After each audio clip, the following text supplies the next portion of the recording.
Bonjour à tous, bienvenue sur le podcast de Gatemery et je suis Anne Gersard, sa fondatrice. L'intention de ce podcast est de challenger notre définition de la réussite. Parce qu'au fond, qu'est-ce que réussir ? À quel moment on peut se dire que l'on a réussi notre vie ? Chaque lundi, j'invite des entrepreneurs, des salariés, des artistes ou encore des sportifs. Et leur point commun, c'est qu'ils semblent avoir trouvé leur vocation. Pendant environ 1 heure, je vais décrypter l'envers du décor de leur parcours, notamment leurs questionnements, leurs doutes et leurs prises de décision qui leur ont permis de redonner plus de sens à leur carrière.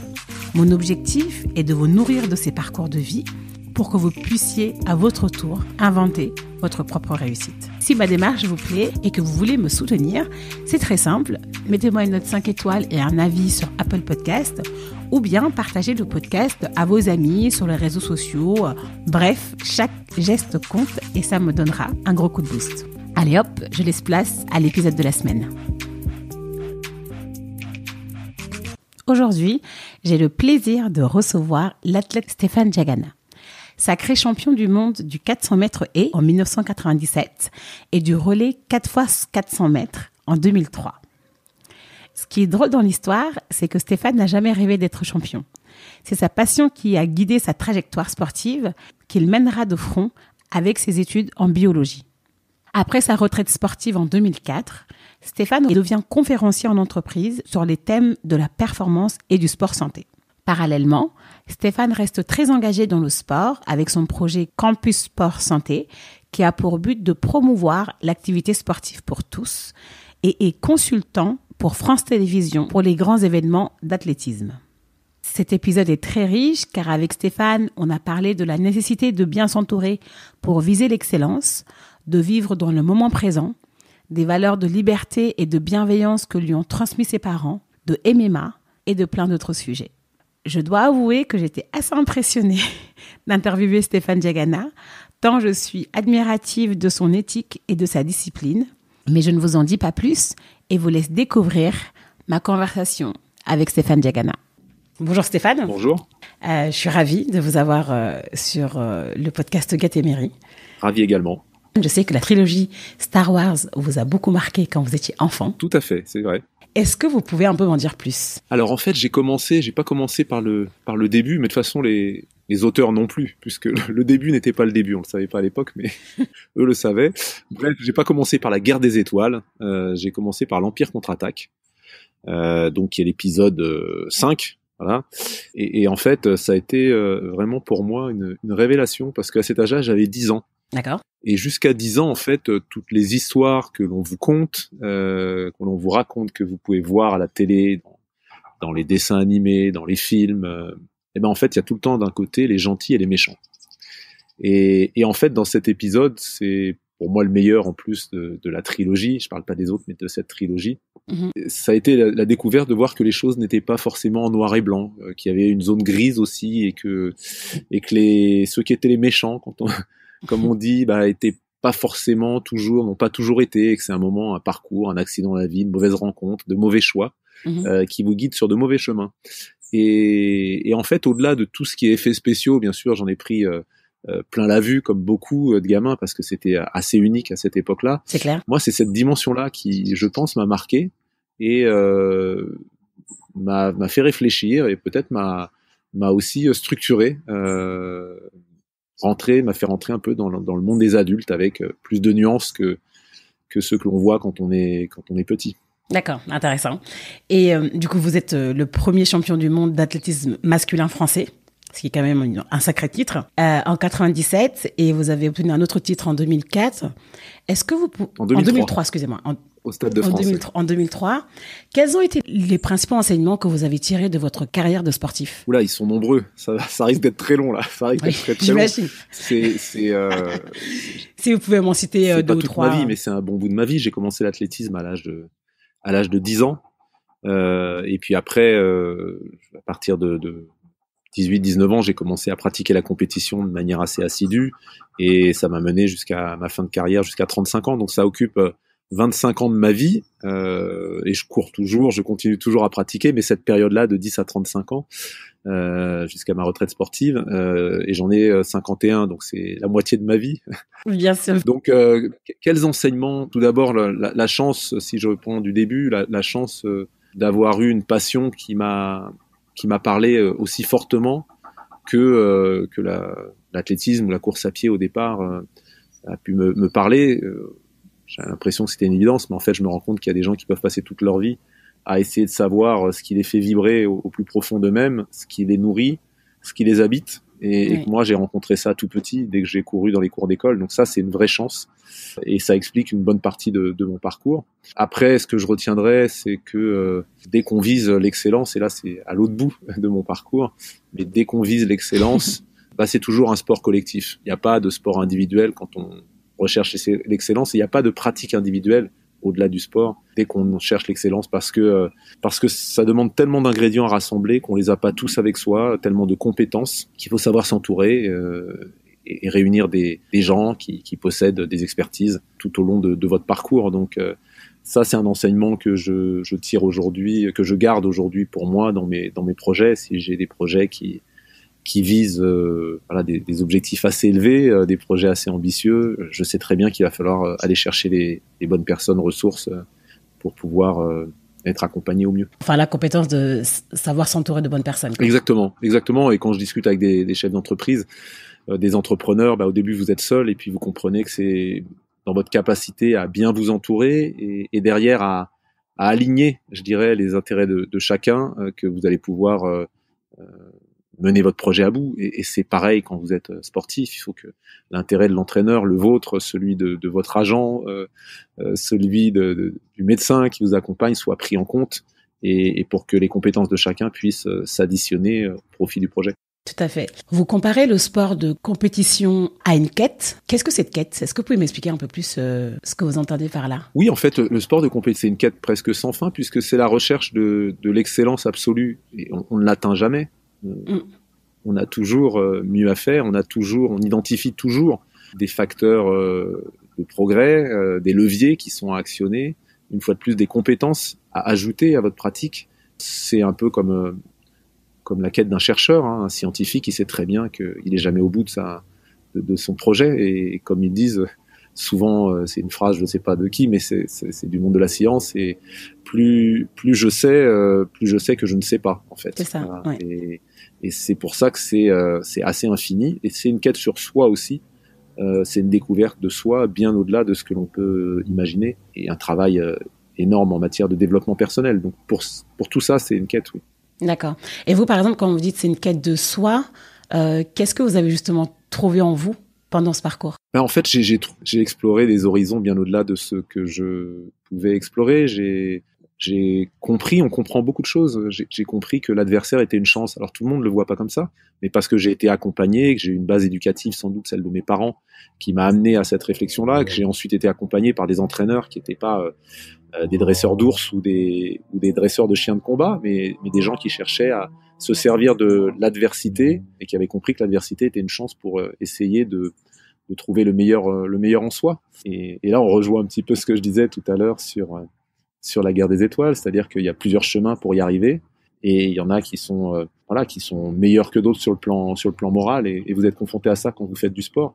Jusqu'où je vais aller ? Qu'est-ce que je suis prêt à sacrifier de moi-même et de mes idées pour y arriver ? Ou au contraire, est-ce que c'est une occasion de les renforcer, quitte à accepter que mes limites soient là, même si d'autres font des choix différents qui les amènent plus haut, mais pas forcément avec les valeurs qui sont les miennes. Donc ça apporte tout ça, ça construit, et c'est une chance. Et comme je dis, partir d'un point pour revenir au même point après avoir couru 400 mètres et franchi 10 haies espacées de 35 mètres et haute d'un yard, 91 cm, en soi, ça n'a pas de sens de passer autant de temps pour quelque chose d'aussi vain, mais c'est ce que ça vous demande qui est important finalement. Et c'est ça. Si on passe à côté de ça, finalement, on passe à côté de l'essentiel de ce que le sport peut vous apporter. Parce que ça, derrière, on peut le remobiliser derrière, tous ces apprentissages, tous ces choix, toutes ces réflexions sur le comment on veut y arriver. Ce sont des choses qui vous structurent après pour la vie. Tout à fait. Vous êtes aussi engagé dans le sport même après avoir pris votre retraite. Vous êtes toujours consultant au passage, je suis. Oui, toujours consultant pour France Télé. Alors cette année, c'était Oui, assez particulier. c'est ça. Mais oui, toujours consultant pour France Télé. Vous êtes engagé dans le sport. Est-ce que vous pouvez me parler de ces engagements et pourquoi ils sont importants pour vous? Alors en fait, j'ai été sollicité dès l'arrêt de ma carrière par 2 chaînes de télévision et j'ai choisi de travailler avec France Télévisions pour être consultant. Donc c'est arrivé quelques jours après l'annonce de l'arrêt de ma carrière en 2004. Et quand vous arrêtez, c'est une rupture. Donc tout de suite, je me suis dit, ah oui, super, je vais pouvoir rester au contact de l'athlétisme, de mon environnement social, de cette passion. L'athlétisme est un sport passionnant quand on aime les sciences, parce que on parle de biomécanique, on parle de physiologie, et si on parle de sciences humaines, la psychologie est essentielle. Donc quand vous êtes entraîneur et quand vous échangez avec votre entraîneur, c'est très très riche sur ce point de vue. Et j'ai voulu en tant que consultant montrer ces différentes dimensions et parler de ces différentes dimensions qui font la performance mais qui sont souvent invisibles, tout en étant dans une logique de vulgarisation, puisqu'on était sur France Télévisions et on n'était pas sur une chaîne de spécialistes férus d'athlétisme. Oui. Et j'y prends beaucoup de plaisir, oui, parce que j'ai des témoignages de personnes qui me disent, bah oui, on regarde avec un autre œil et on regarde le sport différemment aussi. Et c'est ça qui est important, particulièrement en France, où le sport a souvent été dénigré, beaucoup plus que dans des pays anglo-saxons, parce qu'on n'a pas compris justement tout ce que ça pouvait apporter en termes de développement personnel. Donc voilà, j'ai ce plaisir-là. Et puis après, sur le sport santé, j'ai été sollicité par des associations de patients, des sociétés savantes ou des organismes comme la Fédération française de cardiologie pour faire la promotion de l'activité physique à des fins de santé, tant sur le plan préventif que sur le plan de la prise en charge thérapeutique de beaucoup de maladies dont on sait qu'elles sont d'une part provoquées par un déficit d'activité physique et par une trop grande sédentarité, mais dont on sait aussi que une pratique d'activité physique adaptée doit faire partie intégrante du traitement thérapeutique. Donc du coup, j'ai découvert cet univers et je me suis dit il faut que le sport se mette au service de la santé, notamment sur le volet thérapeutique, et adapte ses pratiques encore plus parce que le sport a des savoir-faire d'accompagnement dans la durée, et ce sont ces savoir-faire qu'il est important de transférer pour des problématiques de santé, puisqu'on doit accompagner des gens à changer des comportements, adopter des pratiques nouvelles d'activité physique pour leur santé, et on a des effets comme pour le sport de haut niveau que si ça se fait dans la durée. Oui. Donc l'idée, c'est de transférer ces compétences d'accompagnement du sport de haut niveau vers des problématiques de sport santé. Super. Dans vos différentes prises de parole, le mot responsabilité revient souvent et ça fait un peu écho à ce que vous disiez juste avant. Qu'est-ce que ce mot vous évoque ? La responsabilité, pour certains, c'est un fardeau. Pour moi, c'est une évidence et c'est une chance. Je vois la responsabilité, comme je vous disais tout à l'heure, l'adversité, ce sont des chances pour se structurer, assumer ses responsabilités. Quand on est enfant, c'est pas toujours facile, on s'en dérobe, et quand on est adulte, ou quand on grandit, quand on devient adulte, au fur et à mesure, on doit comprendre que c'est indispensable. Il y a 2 éléments qui sont indispensables, mais qui vont avec dans une société, pour qu'une société fonctionne. Et aujourd'hui, on voit qu'on est en très grande difficulté sur ces 2 éléments. C'est la confiance et la responsabilité. Et aujourd'hui, il y a une crise de confiance dans toutes les institutions. Et donc, si on n'accorde pas la confiance, c'est difficile d'accorder la responsabilité. Donc, il faut que chacun assume sa part de responsabilité et assume ses tâches avec responsabilité, en prenant compte de cette dimension-là. Parce que si on n'assume pas avec responsabilité, il y a une défiance qui s'installe. Et une société sans confiance, c'est pas possible, c'est juste impensable. Donc, moi, je trouve que c'est une chance et que c'est un mot qui ne doit pas faire peur, mais au contraire, que l'on doit tous, en tant qu'adultes en tout cas, les enfants c'est plus compliqué, mais oui, au fur et à mesure, bien sûr, quand ils grandissent, ils évoluent vers ça. En tant qu'adultes, on doit assumer ses responsabilités. C'est pas toujours facile, oui, parce qu'on a toujours une part d'enfance qui peut nous rattraper, mais en tout cas, on doit assumer avec fierté ce mot-là, et pas comme une charge, pas comme quelque chose dont on cherche à se défaire. Ouais. Ce podcast, la genèse, c'est dû à un burn-out au travail. Et du coup, j'échange beaucoup avec des personnes qui, justement, sont pas vraiment à l'aise dans leur vie professionnelle. Et c'est une notion que, justement, moi, j'essaye de promouvoir, la responsabilité, parce qu'effectivement, si on s'apitoie sur notre sort et qu'on attend et qu'on se plaint des autres, on pourra jamais sortir de nos situations.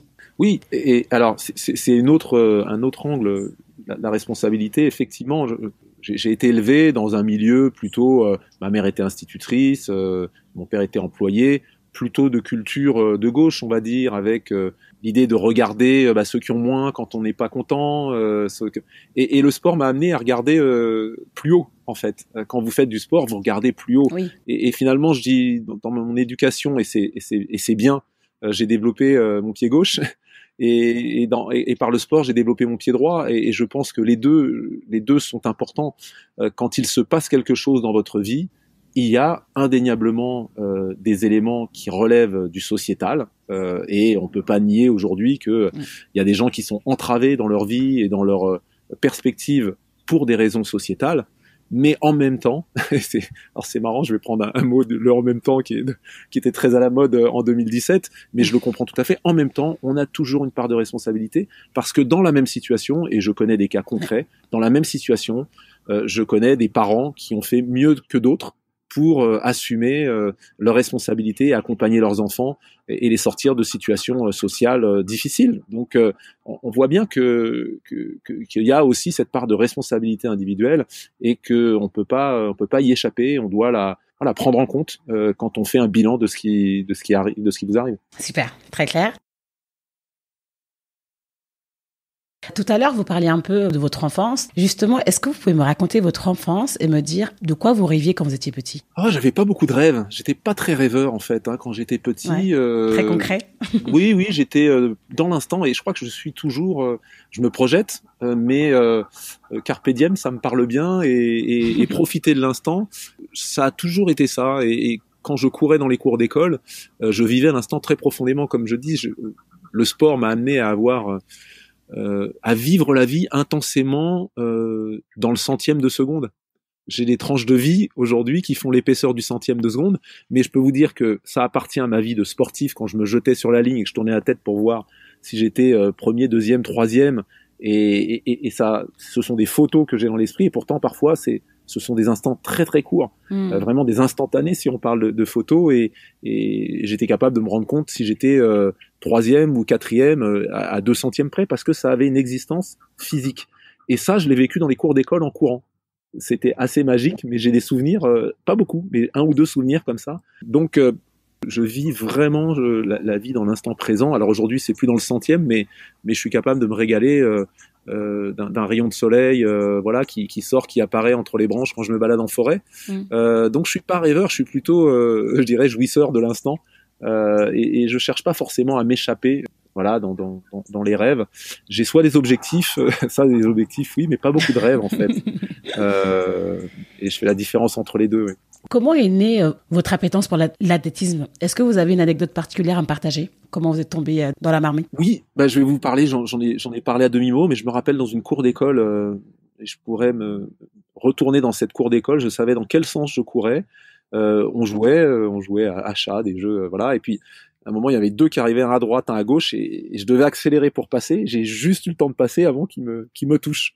Les deux, l'un qui m'arrivait sur la droite, et ça, j'ai eu des sensations d'accélération, de pouvoir décider, de pouvoir changer le cours des choses, alors que ça paraissait presque inéluctable.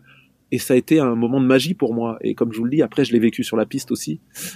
Et ça, je me suis dit, courir, c'est formidable. Voilà. Et à 7 ans, je savais que je voulais faire de l'athlétisme, parce que j'ai su que c'était le sport où on courait.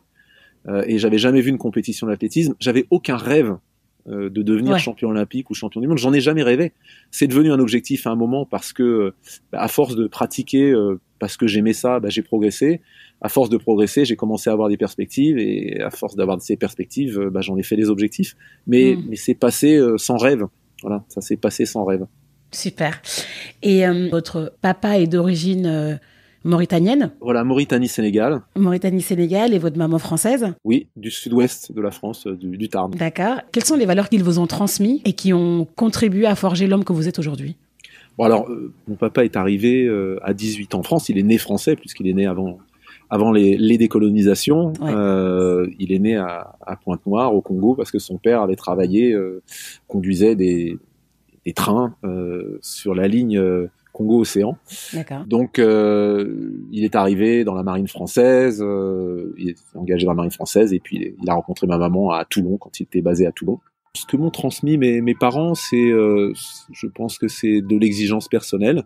Ils m'ont donné beaucoup de liberté, tout en étant là, tout en étant à distance, bienveillant dans mes choix, sans trop les regarder. Bien sûr, je savais qu'il fallait que je me débrouille, j'ai de bons résultats dans les études sans que ce soit une pression énorme. Et ils m'ont amené voilà ces valeurs en même temps d'exigence et d'humilité qui peuvent paraître un peu contradictoires parfois, mais qui peuvent très bien se combiner. Et puis bien sûr beaucoup d'amour, beaucoup d'affection. Donc je pense que quand vous avez tout ça, finalement, et beaucoup de liberté dans mes choix, Oui. Quand vous avez tout ça, et que vous avez, j'ai grandi, j'ai 2 frères aînés, que ça s'est bien passé, vous avez la santé aussi, j'ai grandi avec beaucoup de chance, même si j'ai grandi mes 10 premières années à Saint-Denis, dans des environnements qui sont pas forcément les plus verts, les plus sympathiques. Je crois que j'ai eu quand même l'essentiel pour me construire. La part de mes parents. Oui. Super.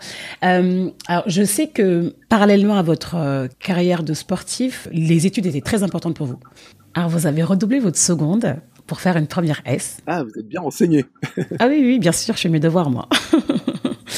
Pourquoi vous avez fait ce choix? Dites-moi en plus pourquoi vous étiez si motivé à faire un bac scientifique. Alors, en fait, en seconde, on me proposait de faire une première B, donc c'est SES aujourd'hui, c'est économie, parce que effectivement j'avais de bons résultats en français, en histoire géo, ce sont des disciplines qui m'intéressaient, et puis j'étais un peu plus en difficulté en mathématiques et en physique. Je venais d'un bon collège correct, mais voilà, mais surtout j'arrivais dans un lycée qui était assez exigeant, qui se tirait la bourre avec un autre lycée du département, qui était très bien classé au niveau de la région, même Île-de-France. D'accord. Et donc, j'avais pas bien franchi la marche et j'avais pas les résultats suffisants pour pouvoir faire une première S. Donc, j'ai demandé à redoubler ma seconde pour pouvoir avoir les résultats et travailler différemment, plus aussi, sans doute. Et puis, j'ai pu aller en première S, faire une terminale C après et avoir mon bac C. Parce que je voulais m'orienter, je savais pas du tout ce que j'allais faire en sport, donc je m'orientais vers les sciences. J'avais un frère aîné aussi qui était dans ce domaine-là, et puis moi ça m'intéressait, j'ai toujours aimé comprendre ce qui m'entourait. Gamin, mes parents m'avaient offert des petites encyclopédies qui expliquaient la météo, qui expliquaient les orages, qui expliquaient tous les phénomènes physiques, et ça me passionnait, donc j'étais intéressé plus par les sciences que par l'économie. Et donc voilà, ça a été ce choix-là, et puis après, continuer les études de front pendant que je cheminais sur mon parcours sportif, ça me paraissait une évidence pour mon équilibre et puis pour après, mais avec du recul, ça m'a servi pour l'après-carrière, mais je pense que ça m'a servi pendant ma carrière, parce que pour résumer, je pense que ça m'a donné la liberté d'échouer pour mieux réussir. Je me suis jamais trouvé avec un enjeu qui domine sur le jeu dans mon parcours sportif, parce que j'avais construit autre chose à côté. Et puis, je pense que j'ai transféré des compétences acquises sur les terrains sportifs dans mon parcours d'étudiant et des compétences acquises sur mon parcours d'étudiant sur le terrain sportif. C'est très intéressant ce que vous dites, hein, justement, le fait de trouver un équilibre, parce que cette peur de l'échec, je trouve qu'elle est très alimentée, en tout cas dans la nouvelle génération, hein, le fait de justement mettre sur un piédestal un objectif et le garder en ligne de mire. Je trouve que c'est hyper intéressant du coup ce que vous dites par rapport à cet équilibre-là. Oui, moi ça me paraissait. Alors c'est vrai que beaucoup pensaient que c'était impossible à partir du moment où vous arrivez à créer les conditions pour. Je dis pas que c'est pas sans contrainte, mais au global, je ne pense pas que j'aurais fait une meilleure carrière aussi longue en plus si je m'étais consacré tout le temps à 100% à l'athlétisme. J'ai fait ce choix-là, en tout cas, de mettre mes études de côté pendant 4 ans, parce qu'après l'obtention d'un DUT de biologie appliquée en agroalimentaire, j'avais pas de solution d'école d'ingénieur sur Paris, et j'étais déjà finaliste au jeu à cette époque-là, et j'avais mon entraîneur qui était à Paris à l'INSEP, et je voulais pas quitter ce groupe, donc diplôme en poche, je me suis dit bon, maintenant tu te donnes à fond, parce que de toute façon tu n'as pas le choix pour faire autrement, et puis si ça se passe pas bien au niveau sportif, eh bien tu reprendras tes études en école d'ingénieur, et puis tu poursuivras ta formation sur les bancs de l'école et des bancs de l'école. Voilà, cette période m'a apporté, bien sûr, où j'étais plus étudiant, Mais pour autant, je me suis investi associativement sur d'autres choses. J'ai eu besoin de lire des livres, j'ai eu besoin de rester, de m'enrichir autrement que sur le terrain sportif. Et je crois qu'il y a beaucoup de sportifs aujourd'hui qui montrent que c'est possible. Avant que Romain Bardet, je le cite souvent en exemple, mais parce que le vélo, c'est 30 000 km par an à vélo, donc forcément, ça prend du temps. Avant qu'il abandonne sur le Tour de France cette année, il était 10e, et celui qui était derrière lui, c'est Guillaume Martin, qui était 11e, et tous les deux sont diplômés Bac+5. Donc voilà, ça, il faut Estelle Mosley, qui est boxeuse, qui a été la première championne olympique de boxe. Donc elle est diplômée de l'ESILV, qui est une école d'ingénieurs qui est quand même d'un bon niveau. Bien sûr. Donc voilà, on voit que c'est possible. Par contre, il faut vraiment faire des écoles, faire des universités, de vrais partenaires du monde sportif. Et je crois que le monde sportif n'a pas assez fait pour en faire des partenaires et pour les intégrer, pour que voilà, on puisse permettre aux sportifs de mener ce double cursus dans les meilleures conditions.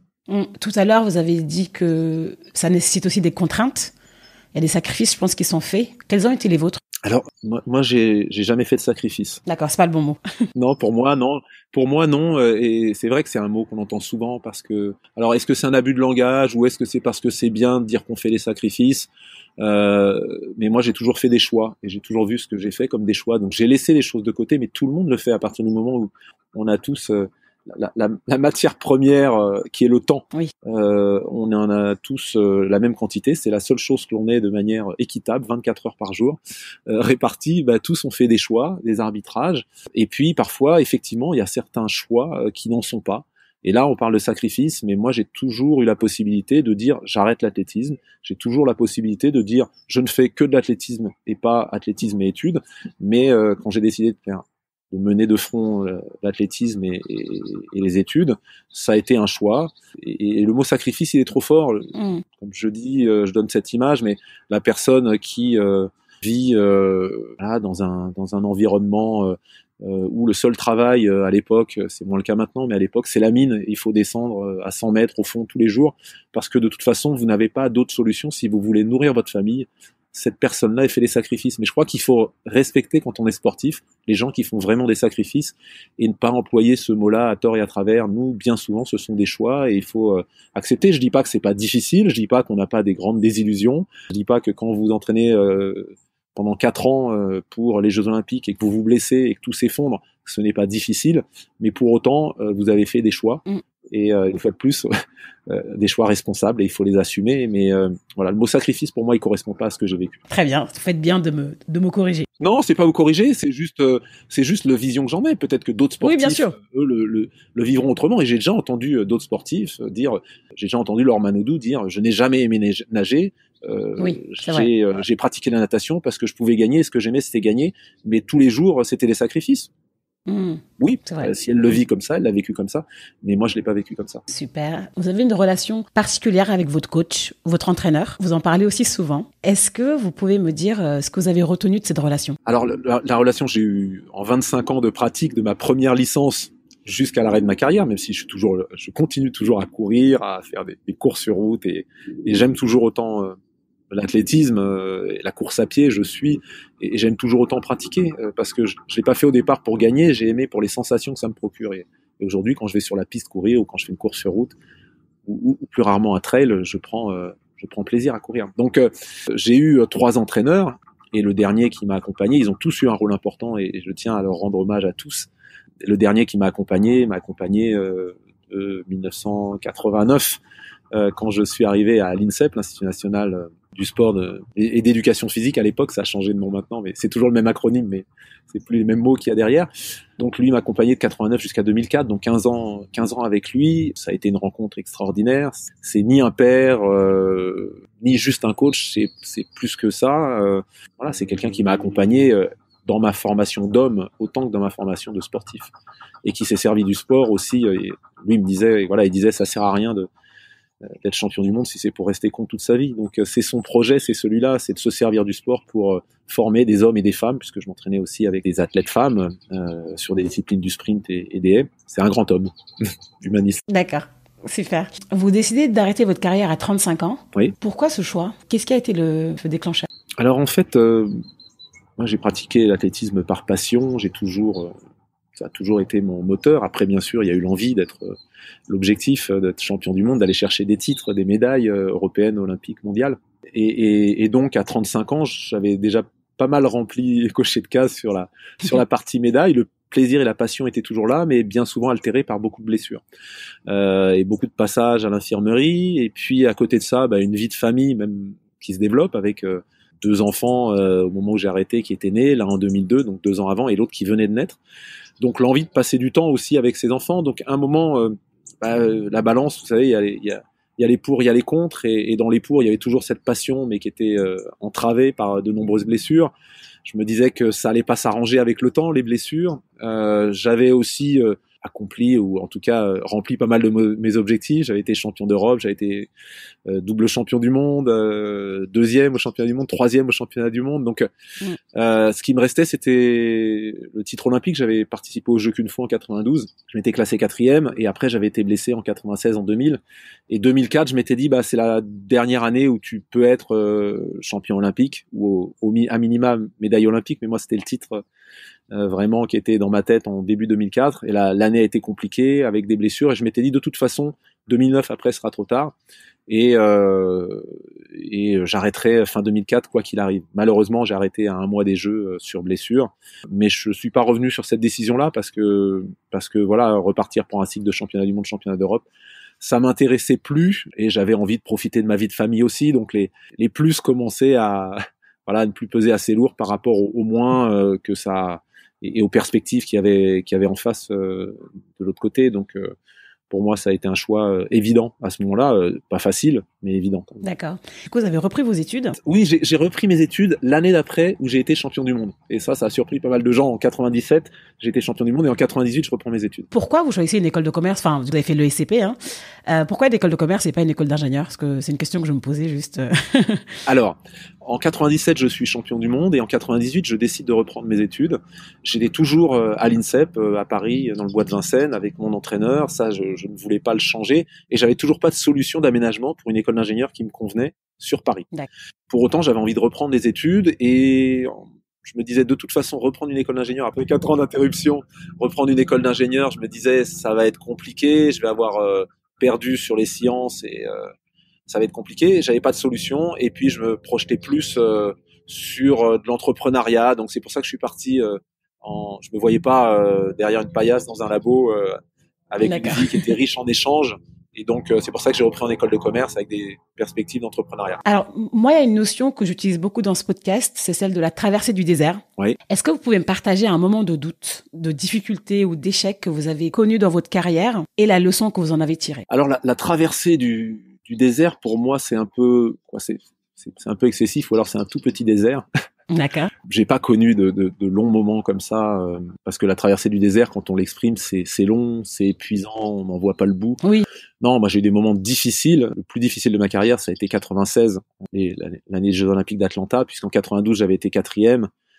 Et donc pour moi, l'étape d'après, c'était d'être champion olympique 4 ans après. Que tout s'était bien passé en 95, j'avais été 3e au championnat du monde, ça avait été une petite déception, mais j'avais été numéro 1 mondial, j'avais battu le record d'Europe, et je me disais, 96, ce sera ton année, tu vas tirer les enseignements de 95, de ce championnat du monde où, alors que tu avais été numéro 1 mondial, tu t'étais classé que 3e, et 96, ce sera ton année. Et malheureusement, je suis blessé, une fracture de fatigue cette année-là, et ça a été très très difficile, parce que je me suis retrouvé dans les tribunes à commenter pour RTL, à voir cette course avec mes adversaires que je connaissais très bien, et je me suis dit, t'as été blessé, mais peut-être que tu revivras plus jamais des moments comme ça, puisque c'était vraiment une interruption. J'avais été en finale de tous les championnats, qu'ils soient européens ou intercontinentaux, sur les années précédentes, et là ça avait été une rupture. Donc j'ai eu cette angoisse de me dire, mais peut-être que cette fracture, tu vas pas t'en sortir, alors que ça se soigne bien, mais je me souviens avoir eu ce moment d'angoisse, me dire peut-être que tu pourras plus courir. Et je me suis dit à ce moment-là, si tu as encore une occasion, sois plus exigeant que jamais, ne laisse rien au hasard. Ne laisse rien au hasard pour te donner toutes tes chances. Et ça m'a donné le sens de l'opportunité, parce qu'avant j'avais l'impression que j'avais la vie devant moi pour aller chercher un titre majeur. J'avais été 4e aux Jeux en 92, 4e au championnat du monde en 93, 3e au championnat d'Europe en 94. troisième au championnat du monde en 95, donc je me disais ça va dans le bon sens. Mais cette interruption m'a donné une sorte de sentiment d'urgence et de me dire les occasions finalement elles se présenteront peut-être pas, il y en aura peut-être plus, et s'il y en a une, ne laisse rien au hasard. Et l'année d'après, je suis champion du monde. Et pour moi, il y a un lien entre les deux qui m'a fait dire, quand j'ai arrêté ma carrière, quand on m'a posé la question quel moment de votre carrière vous enlèveriez, qui m'a fait dire écoutez, je vous dirais volontiers 96 parce que ça a été le plus dur, mais si je ne connais pas 96, peut-être que je ne suis jamais champion du monde ou champion olympique derrière dans ma carrière. Oui, comme quoi en fait les moments difficiles, ça nous rend plus forts en fait.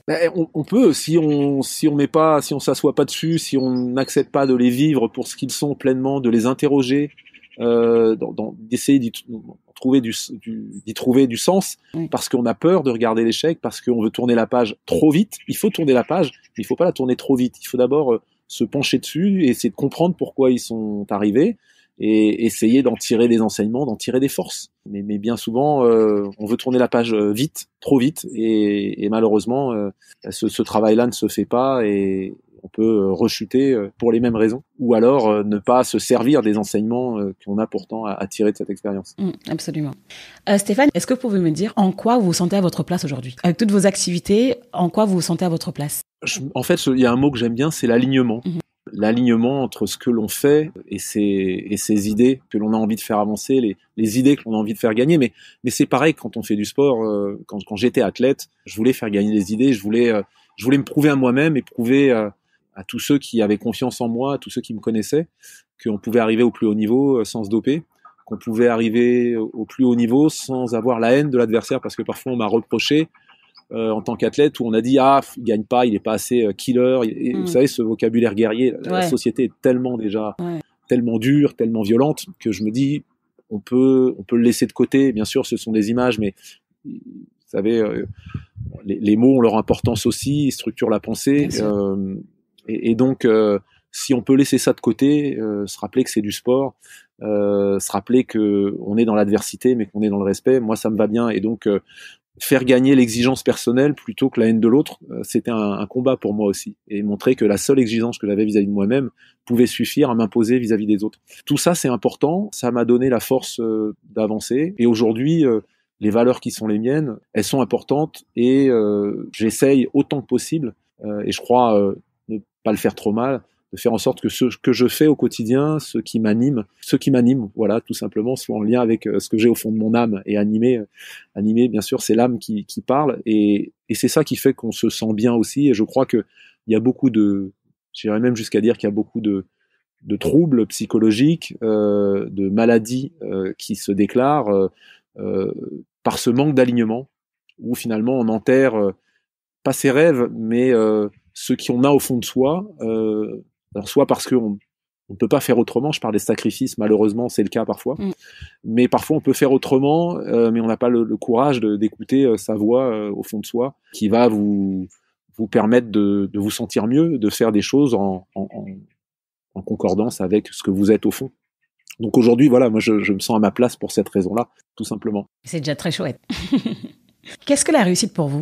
J'en ai dit beaucoup, là je crois que je viens de parler beaucoup de la réussite. La réussite, c'est de s'épanouir, bien sûr, c'est de pouvoir augmenter ses degrés de liberté dans la vie. C'est important, et ça passe par le développement des compétences, ça passe par une réflexion justement sur sa trajectoire, d'essayer de la subir le moins possible, mais pour autant, il y en a qui ont toutes les libertés, qui ont tous les moyens, parce que ils ont, et dans un monde qui est matériel comme le nôtre, on peut pas ignorer la liberté matérielle et les enjeux financiers qu'il y a dans les choix que l'on fait.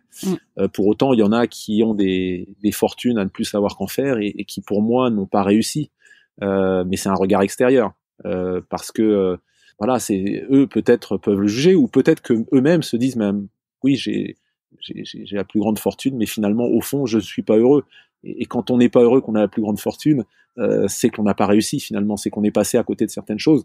Donc je crois que le bonheur et se sentir heureux, c'est un bon marqueur de la réussite, et on doit s'interroger, interroger sa réussite sous l'angle du bonheur. Est-ce qu'on est heureux? Quelqu'un qui est dans le dénuement le plus total, mais qui est heureux, il a pour moi réussi. Quelqu'un qui est dans l'opulence mais qui est malheureux, il a échoué. C'est aussi simple que ça finalement, si on prend des extrêmes. Oui, bien sûr. Quel est le meilleur conseil qu'on vous ait donné ? Le meilleur conseil qu'on m'ait donné, je sais pas, j'ai pas un conseil, un conseil comme ça. Je crois que j'ai beaucoup de longues discussions que j'ai laissé macérer, puis décanter, et puis il y a des choses qui en sont sorties derrière et qui m'ont inspiré, des discussions avec mon entraîneur, des discussions avec mes parents, des lectures, mais je peux pas dire qu'il y ait un conseil. Après, je peux sortir des phrases qui m'inspirent beaucoup, des citations, et je vais vous en donner une que je cite souvent, mais c'est normal puisqu'elle m'inspire beaucoup et je pense qu'elle est nécessaire aujourd'hui. C'est une phrase de Churchill. J'avais lu une biographie de Churchill, mais je connaissais cette phrase avant. C'est un sacré personnage. Je suis pas en phase avec tout. Je suis pas en phase avec lui sur tout, mais il y a une phrase qui est formidable sur l'optimisme, qui dit le pessimiste voit dans chaque opportunité une difficulté, et l'optimiste voit dans chaque difficulté une opportunité.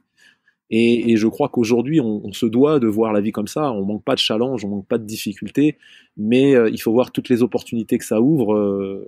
Et si je parle de la crise que l'on connaît actuellement, c'est une occasion de changer ce qui n'allait pas. J'aime pas le monde d'avant, mais ce qui ne va pas jusque-là, c'est une occasion pour ça aussi. Et on peut se le dire personnellement, on peut se le dire collectivement.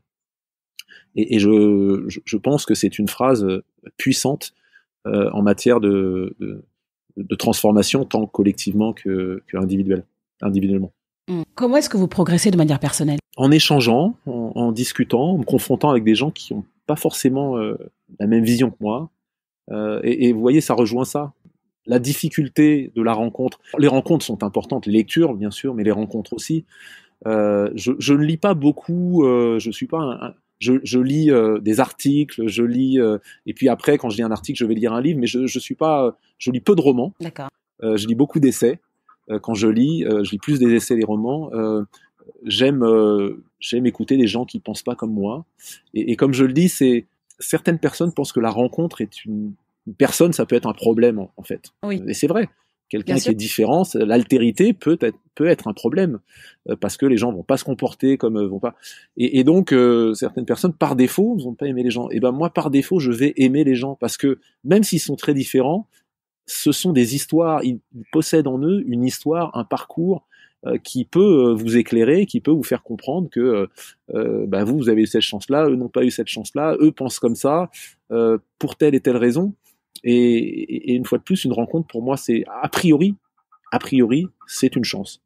De personnes qui viennent d'horizons différents, que je pourrais ne pas apprécier au demeurant dans leur façon d'être, dans leurs déclarations, mais ce sera toujours une chance de pouvoir échanger, de les rencontrer, parce que soit ça va conforter mes idées, soit ça va donner un éclairage nouveau et peut-être m'enrichir en termes d'idées. Ouais, c'est très marrant parce que moi, c'est exactement pour ça que je fais ce podcast, pour justement remettre en question, en tout cas se questionner sur ce qui nous paraît très acquis, en fait, surtout le sens de la réussite. Exactement, et donc c'est pour ça, quand vous me disiez comment j'avance, c'est cette façon, en allant vers dans la découverte, en acceptant de découvrir des univers, en restant ouvert à la découverte, en n'ayant pas d'a priori, en disant ça de toute façon c'est nul, ça c'est pas. Je suis interroger. Je vais vous dire un exemple. Aujourd'hui, il y a un sport, les arts martiaux, le MMA, qui commence à être institutionnalisé en France, à être autorisé. Et puis je vois qu'il peut pas être diffusé, il peut pas. C'est pas le sport que j'aimerais pratiquer. Je le trouve, je trouve que c'est dangereux, que c'est violent, mais je demande qu'à être convaincu par des gens qui sont passionnés, mais argument contre argument. Oui. Pas juste en parlant de passion, mais argument contre argument. Et j'ai entendu des neurologues qui suivent ces pratiques-là, qui disent, oui, mais qu'est-ce qu'on fait? Est-ce qu'on les accompagne ou est-ce qu'on les laisse dans la clandestinité avec plus de risques? Donc, j'aime ces débats, ces contradictions. Et voilà, et je lis des articles, j'aime écouter ceux qui sont contre, ceux qui sont pour, et pour me faire une meilleure idée, parce que pour moi, c'est pas clair. Je comprends cette demande d'institutionnalisation de la pratique, de sécurisation de la pratique. Je comprends la passion. Je ne demande qu'à entendre. Mais voilà, ma vision sur ce sujet-là n'est pas claire. Et donc, je ne demande qu'à l'éclaircir pour avoir une position. Et aujourd'hui, elle n'est pas tranchée. Et je suis content qu'elle soit pas tranchée. D'ailleurs, elle n'est pas fermée. Oui, pour avoir un débat, pour nourrir le débat. Exactement. Tout à fait. Oui, le débat, il est dans ma tête. Toujours, donc, voilà, j'adore. Je demande à ce qu'il soit enrichi. Quel est votre moteur? Qu'est-ce qui vous fait lever du lit le matin? Qu'est-ce qui me fait me lever le matin? Je crois que c'est la vie, tout simplement, la vie. La vie avec ses ces challenges, ces difficultés, mais toutes ces opportunités, une fois de plus, tout ce qu'on peut y trouver, elle est dure parfois. L'actualité peut être très lourde et je crois que en tant qu'être humain, on n'est pas fait pour recevoir, je dirais, parce que les actualités sont quand même essentiellement anxiogènes. On reproche souvent de parler des trains qui déraillent, pas ceux qui arrivent à l'heure, mais l'actualité, c'est un peu le traitement. Et donc, en tant qu'être humain dans l'évolution, je ne pense pas qu'on ait eu un cerveau, un développement, parce qu'on a tous de l'empathie. On peut l'enfouir, on peut se dire on s'en fout de ce qui se passe au Liban, de ce qui se passe en Palestine, de ce qui se passe là-bas. Mais je crois que ça nous coûte à tous, même pour les plus cyniques, d'enfouir ça au fond de soi. C'est toujours un travail parce que je suis assez convaincu que l'homme au fond a une empathie naturelle. Si vous voyez quelqu'un qui se coupe le doigt à la télé, plus ou moins, mais vous allez tenir votre doigt. Oui. Donc ça veut dire qu'on est connecté par cette empathie, on ressent.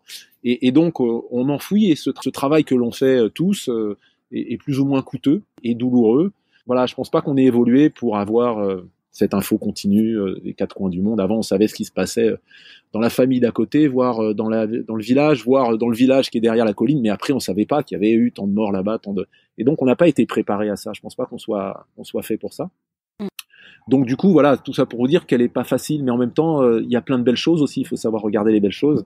Et puis, une fois de plus, quand il y a de la souffrance, se soigner en essayant de l'atténuer. Je pense que ça fait du bien à tout le monde et qu'on redécouvre ça peut-être un petit peu plus maintenant, avec des moyens limités, en proximité bien souvent, parce que la souffrance qui nous est lointaine, c'est plus difficile. Voilà, je me lève parce que malgré tout, et je citerai un très beau film pour résumer, La vie est belle. Super. Tout à l'heure, vous disiez que vous lisez pas beaucoup de livres, mais si vous en aviez un partagé qui vous a marqué, ça serait lequel? J'aime beaucoup les plusieurs livres, des livres d'Axel Kahn. J'aime beaucoup sur sa vision. C'est quelqu'un qui est rationnel, c'est un généticien, mais qui raconte ses histoires de vie aussi.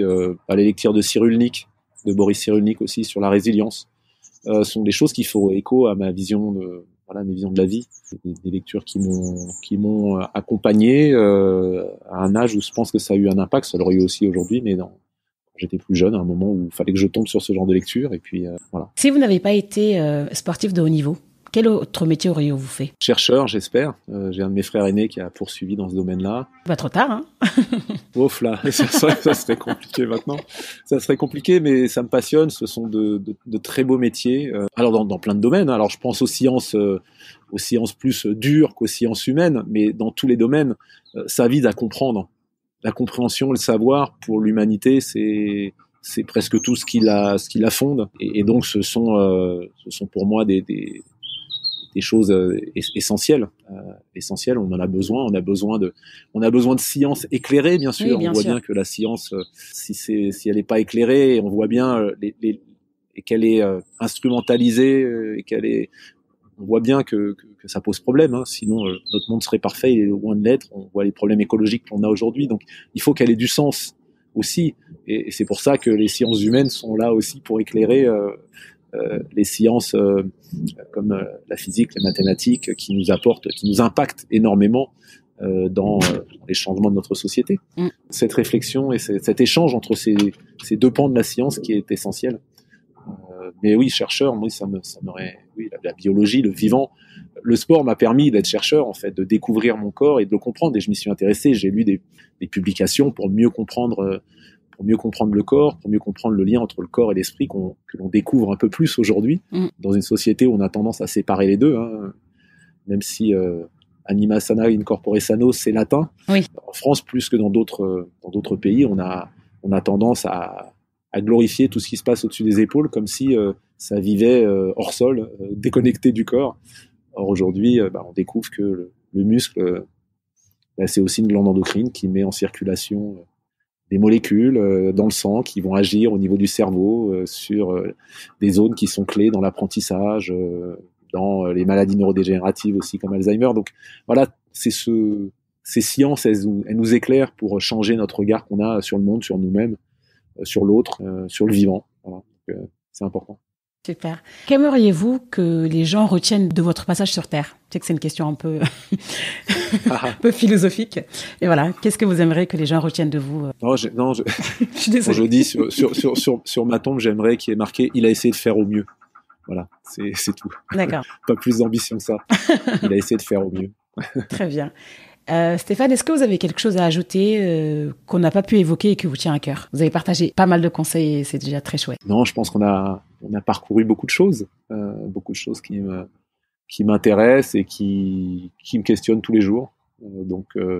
Non, c'est assez complet. Je vous remercie justement de ces questions qui m'ont permis de parler de choses dont j'ai pas forcément souvent parlé et qui me sont chères.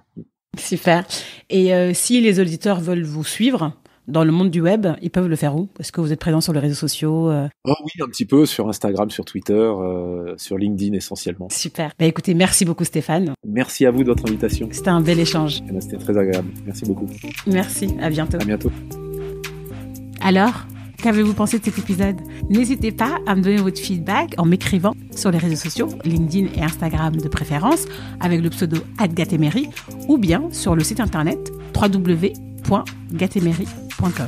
N'hésitez pas d'ailleurs à vous inscrire à la newsletter que je vais lancer prochainement. Dernière chose très très importante pour moi et un peu pénible pour vous, c'est de me mettre une note 5 étoiles sur Apple Podcast.